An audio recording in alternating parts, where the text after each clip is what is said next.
बच्चों आज हम लोग पढ़ने वाले हैं कोप्लेनरिटी ऑफ थ्री वेक्टर्स या 4 पॉइंट। तो ध्यान से समझना कि 3 पॉइंट्स तो हमेशा कोप्लेनर होते हैं। ठीक है, 3 पॉइंट्स हमेशा क्या होते हैं? कोप्लेनर होते हैं, क्योंकि ट्रायंगल बनाते हैं, ट्रायंगल एक ही प्लेन में होगा। लेकिन 4th पॉइंट नीचे भी हो सकता है, ऊपर भी हो सकता है। इस वजह से हम लोग क्या करते हैं कि तीसरे पॉइंट को पॉइंट से ना देख के वेक्टर देख लेते हैं। मतलब ये है कि मान लो एक वेक्टर ये है और एक वेक्टर BC है, एक वेक्टर ये है और तीसरा वेक्टर क्या है? CD। अगर इसके और इसके कॉम्बिनेशन को हम CD के टर्म में लिख सकते हैं, मतलब CD को इन दोनों के लीनियर सम के रूप में लिख सकें, इसका मतलब है कि D प्लेन में होगा, उसी प्लेन में होगा, तभी तो बराबर हो पाएंगे। तो इसलिए 3 वेक्टर्स ब्रैकेट में मैंने डाला है 4 पॉइंट्स। 3 वेक्टर्स ब्रैकेट में क्या है? 4 points AB BC CD are coplanar if CD equal to क्या हो? λ1 AB प्लस λ2 BC। मतलब लीनियर सम के रूप में लिखा जा सकता है दो वेक्टर को तीसरे के फॉर्मेट में। तो अपने आप ABC जो 4 पॉइंट्स हैं वो अपने आप कोप्लेनर हो जाएंगे। ठीक है, तभी तो बराबर होगा ये। अदरवाइज प्लेन से बाहर हो जाएगा, मान लो C बाहर चला गया तो फिर CD बराबर कैसे होगा? D बाहर चला गया तो CD बराबर कैसे होगा? बराबर हो ही नहीं सकता। ठीक है, तो दूसरी बात, अगर AB बराबर A मान लें, BC बराबर B मान लें, CD बराबर C मान लें, C बराबर कितना हो जाएगा? λ1A plus λ2 B। ये क्या है? Condition for coplanarity, condition of coplanarity, planarity of 3 vectors. ठीक है, ऑफ 3 वेक्टर्स। ठीक है, अब देखो नेक्स्ट पॉइंट क्या है कि if 2 vectors are linear out of 3 vectors then 3 vectors are collinear. तो ध्यान से समझो कि 3 वेक्टर्स कोप्लेनर, यहाँ पे कोलीनियर नहीं कोप्लेनर होगा। ठीक है, क्या होगा? कोप्लेनर होगा, आर कोप्लेनर। ठीक है, कैसे होगा जरा समझते हैं कि मान लो कि एक वेक्टर ये है A और एक वेक्टर है ये B और तीसरा वेक्टर भी इसी के ऊपर लाई कर रहा है, ये C वेक्टर भी इसी के ऊपर लाई कर रहा है, लीनियर है तीन। तो अब ये बताओ, अगर ये C वेक्टर 2 पॉइंट को कंसीडर किया हुआ है, A भी 2 पॉइंट को कंसीडर किया हुआ है, B भी 2 पॉइंट को कंसीडर किया, तो 4 पॉइंट बनेंगे। और 4 पॉइंट हमेशा क्या होते हैं? कोप्लेनर होते हैं। अब ये 2 वेक्टर लीनियर हो गए, इसका मतलब क्या हुआ? इसका मतलब ये हुआ कि तीनों वेक्टर क्या हो जाएंगे? कोप्लेनर हो जाएंगे। ठीक है, अब कैसे जरा मैं दिखाता हूं आपको। मान लेते हैं कि ये दोनों वेक्टर्स हैं। ठीक है, ये दोनों वेक्टर्स हैं ये। अब तीसरा वेक्टर जो है इसके लीनियर हो गया। तो अब ये बताओ, ये भी तो इन्हीं के प्लेन में एग्जिस्ट करेगा। सारे कोप्लेनर है कि नहीं? एक ही प्लेन में सारे वेक्टर एग्जिस्ट करेंगे नहीं? ये एक ही प्लेन में थे, ये तीसरा वेक्टर है, ये एक वेक्टर के लीनियर हो गया, तो तीनों वेक्टर क्या हो गया? कोप्लेनर, एक ही प्लेन में हो जाएंगे। तो ये थोड़ा सा देख के समझा जा सकता है, कोई दिक्कत नहीं। ठीक है, अब देखो coplanarity of 3 vectors in position vector form कैसे हम लोग इसको करेंगे। तो मान लेते हैं कि हमारे पास 3 वेक्टर हैं, एक तो AB है और दूसरा BC है और तीसरा जो है CD है। इन सारे पॉइंट्स का अपना पोजीशन वेक्टर है। तो अगर ये तीनों कोप्लेनर है, अगर आप कहते हो कि हाँ सर ये कोप्लेनर है, तो इसका मतलब क्या होगा कि तीसरे वेक्टर को बाकी 2 के सम के फॉर्मेट में मैं लिख सकता हूं, बिल्कुल लिख सकता हूं, बिकॉज दे आर कोप्लेनर। ठीक है, अब इनको पोजीशन वेक्टर में ब्रेक कर दो। D minus C equal to λ1 B minus A और प्लस λ2 और C माइनस B। तो D minus C equal to कितना हो जाएगा? ये λ1 B और माइनस λ1 A और प्लस λ2 C माइनस λ2 B। सबको एक तरफ ले आओ। ठीक है, तो क्या क्या हो जाएगा? A के साथ कौन कौन आ रहा है? तो A के साथ आने वाले बंदे कौन कौन है? एक तो ये है जो कि A के साथ है, A और कहीं नहीं है, माइनस λ1 A। और B देखो कहाँ कहाँ पे है, तो B एक तो ये है और दूसरा यहाँ पे है, तो प्लस λ1 माइनस λ2 इंटू B। अब C देखो कहाँ कहाँ पे है, एक तो यहाँ है और एक यहाँ है, तो प्लस λ2 प्लस 1 इंटू C। और D वेक्टर केवल एक जगह है, तो माइनस D इक्वल टू 0। अब यहां से देखो कोफिशिएंट ऑफ x कितना है, तो ये है माइनस λ1 और कोफिशिएंट ऑफ x नहीं a, ये माइनस λ1 है। कोफिशिएंट ऑफ b कितना है, तो ये है λ1 माइनस λ2, इसको मैं x मान लेता हूं, इसको y। ठीक है, अब कोफिशिएंट ऑफ c कितना है? λ2 प्लस 1, इसको मैंने z कह दिया। एंड कोफिशिएंट ऑफ d कितना है, तो ये -1 है, इसको मैंने w कह दिया। अब ध्यान से देखो, अगर आप तीनों को जोड़ते हो तो बेसिकली क्या रिजल्ट निकल के आएगा? अगर हम तीनों को जोड़ देते हैं, ठीक है, तो यहां से देखो अगर ऐड करते हो आप, तो λ1 से λ1 कैंसिल, λ2 से λ2, 1 से 1 कैंसिल, यानी कि x plus Y plus Z plus W, ये कितना आ जाएगा? 0 हो जाएगा। तो पोजीशन वेक्टर के टर्म में जब भी चारों पॉइंट के पोजीशन वेक्टर दिए हों तो उनके कोफिशिएंट का सम हमेशा 0 होता है। ये कोप्लेनरिटी की क्या है, कंडीशन है। ठीक है, इतना समझ में आ रहा होगा, आई थिंक कोई दिक्कत नहीं। देखो A and B non zero non collinear vector है। फंडामेंटल थ्योरम इन 2D क्या होता है, A and B non zero non collinear vectors then any vector R coplanar with A and B, मतलब R क्या है, ए और B के coplanar है, can be uniquely expressed as R बराबर कितना होता है, x1a प्लस x2। ये जो नया वेक्टर है इनके लीनियर सम के रूप में रिप्रेजेंट किया जाता है सकता है। ऐसे ही यहाँ पे स्पेस में 3 वेक्टर होंगे ए बी सी, और यूनिकली एक्सप्रेस करने के लिए क्या करना पड़ेगा, ऐसा करते हैं यहाँ पे कि x और y ले लेते हैं, ठीक है, जिससे पता लगे 2D और 3D की बात हो रही है, x a y b, और यहाँ पे क्या हो जाएगा, r बराबर x a plus y b और प्लस z c। ठीक है, यूनिकली एक्सप्रेस्ड किया जा सकता है तीसरा वेक्टर। मतलब क्या है, जैसे मान लो मेरे पास एक वेक्टर ये a है और एक वेक्टर ये b है, ठीक है, तो इन दोनों के लीनियर कॉम्बिनेशन को लेके एक तीसरा वेक्टर हम लोग लिख सकते हैं r। ठीक है, अब r मान लो किसी ने कहा कि नहीं r जो है ये भी है λ1 i cap plus λ2 j cap, और किसी ने कहा कि ये यही वेक्टर ये भी है mu 1 i cap plus μ2 j cap. तो अगर ये दोनों सेम वेक्टर हैं तो इसका मतलब ये होगा, देखो इसका प्लस इसका लीनियर कॉम्बिनेशन, इसका प्लस इसका लीनियर कॉम्बिनेशन। ठीक है, अब ये दोनों वेक्टर अगर यूनिकली एक्सप्रेस्ड हैं तो इसका मतलब λ1 बराबर क्या होगा, μ1, ये तो यूनिकली का मतलब एक ही वेक्टर, और λ2 बराबर क्या हो जाएगा, μ2 हो जाएगा। सिंपल सी बात है, यूनिकली एक्सप्रेस्ड का ये मीनिंग है।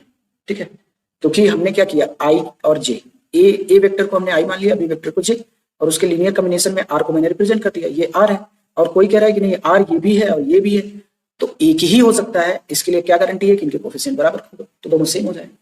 क्लियर, यूनिकली का मतलब दो नहीं। देखो क्वेश्चन कर लेते हैं कुछ कोप्लेनर पे, कोप्लेनरिटी पे। पहला क्वेश्चन है कि a बराबर दिया है, b बराबर दिया है, c बराबर दिया है, आपको प्रूव करना है कि ये तीनों वेक्टर आपस में क्या है, कोप्लेनर है। तो c बराबर हम मान लेते हैं कि λ1 a और प्लस λ2 b। तो c बराबर कितना हो जाएगा, λ1 a की वैल्यू कितनी है, i minus j minus 2k, और प्लस λ2 b कितना है, 2i प्लस 3j और प्लस k। तो इसको जरा सॉल्व करते हैं। तो i कॉमन ले लो, यहाँ λ1 बचेगा और यहाँ पे प्लस 2 λ2 बचेगा, और यहाँ पे j कॉमन ले लो, तो j कॉमन ले लोगे तो यहाँ पे माइनस λ1 और यहाँ पे 3 λ2 बचेगा, और प्लस k कॉमन ले लो तो यहाँ पे माइनस 2 λ1 और प्लस λ2 बचेगा। ठीक है, अब c क्या है, तो c आप देखोगे तो ये है 7i प्लस 3j और माइनस 4k के बराबर है। तो अब दोनों तरफ क्या है कि i, j और k के कोफिशिएंट का जो है हम लोग कंपैरिजन करेंगे, बराबर होने चाहिए भाई। अगर हम दो वेक्टर का लीनियर सम तीसरे वेक्टर के फॉर्मेट में लिखे हैं तो वो तीनों यूनिकली मतलब ये तीसरा जो वेक्टर होना चाहिए वो यूनिकली एक्सप्रेस्ड होना चाहिए बाय द बोथ। तो i और j और k का कंपैरिजन कर लेंगे तो कितना हो जाएगा, λ1 प्लस 2 λ2 इक्वल टू 7, और माइनस λ1 और प्लस 3 λ2 इक्वल टू कितना हो जाएगा 3, और तीसरा इक्वेशन हो जाएगा minus 2 λ1 plus λ2 equal to minus 4। तो यहाँ से देखो कैलकुलेट कर लो, इसको सॉल्व कर लेते हैं तो ये कैंसिल हो जाएगा। तो 5 λ2 7 3 10, तो λ2 बराबर कितना आ जाएगा 2। अगर λ2 2 आ गया तो λ1 कितना आ जाएगा 3 के बराबर आ जाएगा। अब इसको सेटिस्फाई करना चाहिए, इन दोनों इक्वेशन को सॉल्व करके इसको सेटिस्फाई करना चाहिए। तो माइनस 2 λ1 कितना है 3 प्लस λ2 मतलब 2, तो माइनस 6 प्लस 2 तो माइनस 4। इसका मतलब ये इसको सेटिस्फाई कर रहा है, तो तीनों वेक्टर आपस में क्या है, कोप्लेनर।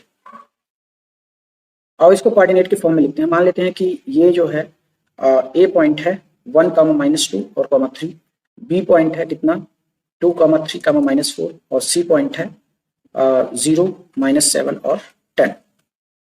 अब हम लोग क्या करेंगे कि ए बी कैलकुलेट करेंगे, ए बी, तो ये हो जाएगा O B minus O A by position vector of B minus position vector of A. तो ओ बी कितना है 2, 3, -4 और माइनस ओ ए कितना है 1, -2 और 3। तो 2 - 1 कितना आ जाएगा 1, और 3 + 2 5 हो जाएगा, -4 और -3 -7 हो जाएगा। ये हो जाएगा a + 5b और -7c। अब BC कैलकुलेट करते हैं। BC कितना हो जाएगा, OC माइनस OA OB, ठीक है। तो C का पोजीशन वेक्टर कितना है, 0 माइनस 7 और 10, और माइनस OB कितना है 2, 3, माइनस 4। तो 0 माइनस 2 और माइनस 7 माइनस 3 माइनस 10 और 10 प्लस 4 14। तो ये हो जाएगा। यहाँ से अगर आप कॉमन लेना चाहें तो 2 कॉमन ले सकते हैं, -2 कॉमन ले लो तो यहाँ 1 बचेगा और यहाँ 5 और यहाँ पे -7, ठीक है। तो ये कितना हो जाएगा, -2A plus 5B minus 7C। तो अब देखो ये क्या है, ये हमारा AB के बराबर है। इसका मतलब ये हुआ कि BC बराबर कितना आ गया, -2, एक मिनट, BC बराबर -2AB। इसका मतलब क्या हुआ कि ये जो है भाई 3 पॉइंट से 2 वेक्टर बने और दोनों वेक्टर क्या है, कोलिनियर है। इसका मतलब तीनों पॉइंट भी क्या होंगे, कोलिनियर होंगे, ठीक है। इससे ये प्रूफ हो गया। क्लियर। देखो linearly dependent and independent of vectors क्या होता है, 2 collinear vectors are linearly dependent. हमेशा जो 2 कोलिनियर वेक्टर्स होंगे लिनियरली डिपेंडेंट होंगे। जैसे मान लो एक वेक्टर ये है और दूसरा वेक्टर इसी के लीनियर में है। मान लो ये इसका कुछ टाइम्स है, लैम्डा टाइम्स है, तो A बराबर लैम्डा B हो जाएगा। तो यहां से देखो A माइनस लैम्डा B क्या हो जाएगा, 0 हो जाएगा। क्या हो जाएगा, 0 हो जाएगा। ऐसा हुआ क्योंकि देखो अगर A B C 3 वेक्टर्स हैं, ठीक है, 3 वेक्टर्स हैं, तो अगर मान लो 2 वेक्टर पहले लेते हैं, 2 वेक्टर, और एक बार हम लोग 3 वेक्टर ले लेते हैं, ठीक है। अगर ये LD को रिप्रेजेंट कर रहे हैं, लिनियरली डिपेंडेंट है, सिचुएशन होगी। तो इसके लिए सिचुएशन क्या है कि lambda 1 A plus lambda 2 B equal to 0 होना चाहिए। अगर लीनियरली इंडिपेंडेंट है तो लैम्डा 1 इक्वल टू लैम्डा 2 ये 0 के बराबर होना चाहिए।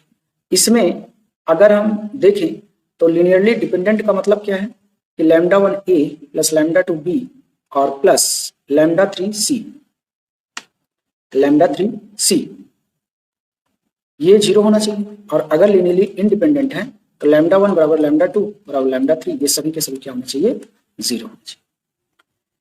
क्लियर हुआ, ये बात समझ में आई होगी। क्योंकि भाई देखिए जो चीज कोलिनियर है वही तो लिनियरली डिपेंडेंट होगी, जो चीज कोलिनियर है ही नहीं वो लिनियरली रेखीय रूप से कैसे निर्भर करेगी।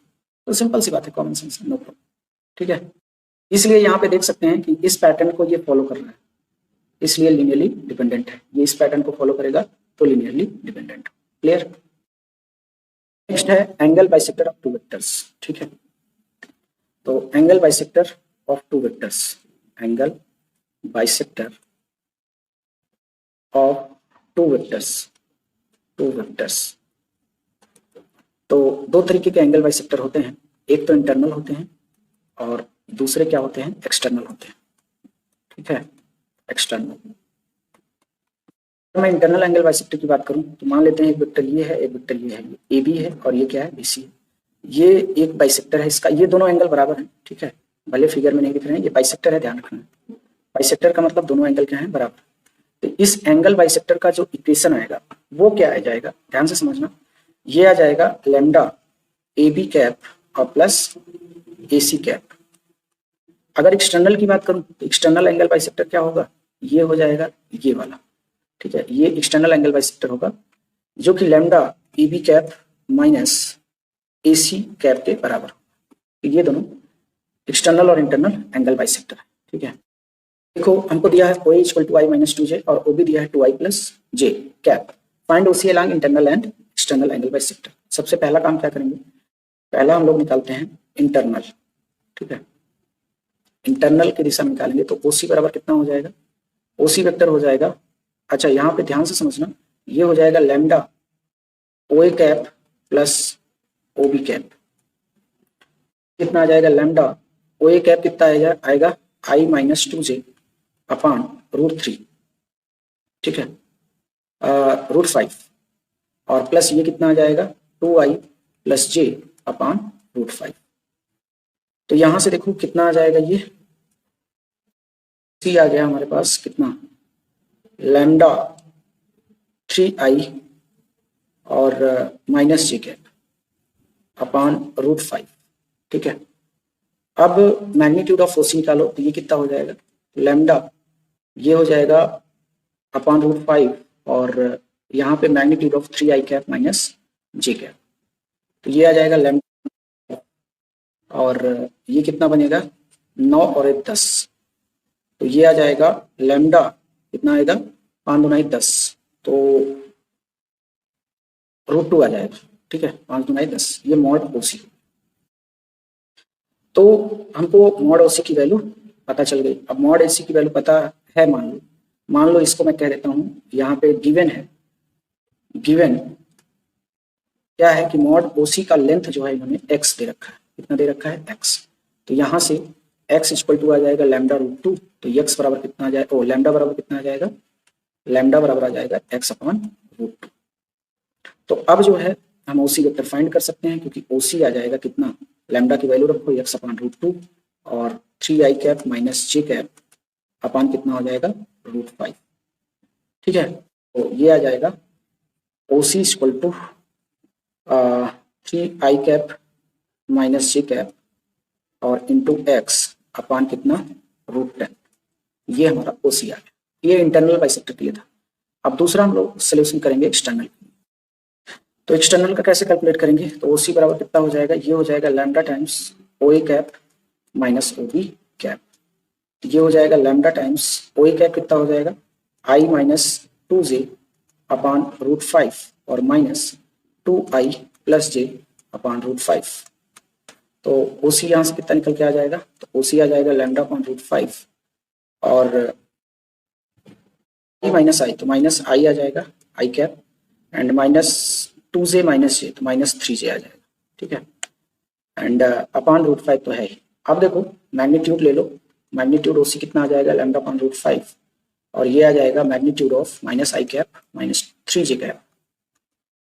तो यहाँ से लैम्डा अपान √5 और ये कितना आ जाएगा √10, तो 5 दूना 10, तो ये आ जाएगा mod OC equal to lambda √2 और ये x है, तो लैम्डा कितना आ जाएगा x अपान √2, तो फर्स्ट इक्वेशन में रख दो, तो ओसी कितना आ जाएगा, ओसी आ जाएगा x अपान √10 और minus I and minus 3j। ठीक है, ये हमारा आंसर है। क्लियर। अब देखो ओ ए बराबर दिया है आई प्लस जे कैप और OB I minus J cap, find the vector OC bisecting O A OB internally such that C lies on OB. अब देखो सिचुएशन कुछ ऐसी है कि ये हमारे पास जो है ये एक ट्रायंगल टाइप का है। ठीक है, ये ए बी सी है, अगर ये इसका एंगल बाइसेक्टर है, इंटरनल एंगल बाइसेक्टर, तो ये बताओ बी डी और डी सी का रेशियो क्या आता है, ये ए बी रेशियो ए सी के बराबर होता है। तो यहां से देखो ए बी ओ ए, अगर मैं ऐसे इस फिगर को डेवलप करूं तो ये कैसा हो जाएगा, ये हो जाएगा ओ, ये बी ए और ये बी, और ये इसका एंगल बाइसेक्टर है। तो ओ ए कैलकुलेट करो, मैग्नीट्यूड ऑफ ओ ए ये भी √2 आ जाएगा और मैग्नीट्यूड ऑफ ओ बी ये भी √2 आ जाएगा, ये √2 है और ये भी √2 है, तो इन दोनों का रेशियो कितना हो जाएगा √2:√2, तो ये आ जाएगा 1:1। इसका मतलब डी क्या है, मिड पॉइंट है। 1:1 में का मतलब क्या है, ये मिड पॉइंट। तो मिड पॉइंट थ्योरम लगा दो, ओडी बराबर कितना हो जाएगा ओ ए प्लस ओ बी अपान 2, तो दोनों को जोड़ दो, आई प्लस आई 2i हो जाएगा और जे माइनस जे ये तो 0 हो जाएगा अपान 2, तो ये कितना आ जाएगा आई कैप। ठीक है, ये हमारा आंसर आ जाएगा। ठीक है, फाइंड वेक्टर ओ सी, अच्छा इसको सी है बोला है इन्होंने। ठीक है, तो ये हमारा क्या हो जाएगा ओ सी हो जाएगा, ओ सी, तो ये इतना आंसर आ जाएगा। क्लियर, हमें उस फॉर्मूले को लगाने की जरूरत नहीं पड़ी, बिकॉज हमें डायरेक्टली पता था, और वैसे भी कर सकते हैं, कोई दिक्कत नहीं है, प्रॉब्लम। ठीक है, मान लो हम अपने प्रीवियस मेथड से करना चाहते हैं तो कैसे करेंगे, जरा ध्यान से समझो। ठीक है, अपने मेथड से करना चाहें तो कैसे करेंगे, ये तो सेक्शन फॉर्मूले से हमने किया। तो उसके लिए क्या करना पड़ेगा, ओसी बराबर हो जाएगा लैम्डा ओ ए कैप और प्लस ओ बी कैप। ठीक है, तो ओसी बराबर कितना हो जाएगा, तो लैम्डा ओ ए कैप कितना आ जाएगा आई प्लस जे अपान √2 और प्लस आई माइनस जे अपान √2, तो ये हो जाएगा लैम्डा अपान √2 और अंदर कितना बचेगा, जे से जे कैंसिल हो जाएगा, 2i बचेगा, तो ये कितना हो जाएगा √2 लैम्डा आई कैप, ये ओसी हो गया। मैग्नीट्यूड निकालो ओसी का, तो ये आ जाएगा √2 लैम्डा और मॉड आई कैप, तो ये तो 1 हो जाएगा, √2 लैम्डा के बराबर हो गया मॉड ओसी। ठीक है, अब देखो ओ ए और रेशियो, एक मिनट, O A ratio O B find करें तो कितना आ जाएगा, √2 रेशियो √2 मतलब 1:1। ठीक है, मतलब ये 1:1 आ गया, क्योंकि यही बराबर होगा AC रेशियो CB के। तो अगर ये 1:1 है तो मतलब ये मिड पॉइंट है, तो ये मिड पॉइंट फॉर्मूला, ये तो 0 0 है, मिड पॉइंट फॉर्मूला लगाओगे तो ये कितना आ जाएगा, ए जो है ये कितना है 1,1 और ये है B 1,-1, तो मिड पॉइंट कितना आ जाएगा, तो मिड पॉइंट आ जाएगा 1 + 1 2/2 मतलब 1 और 1 - 0।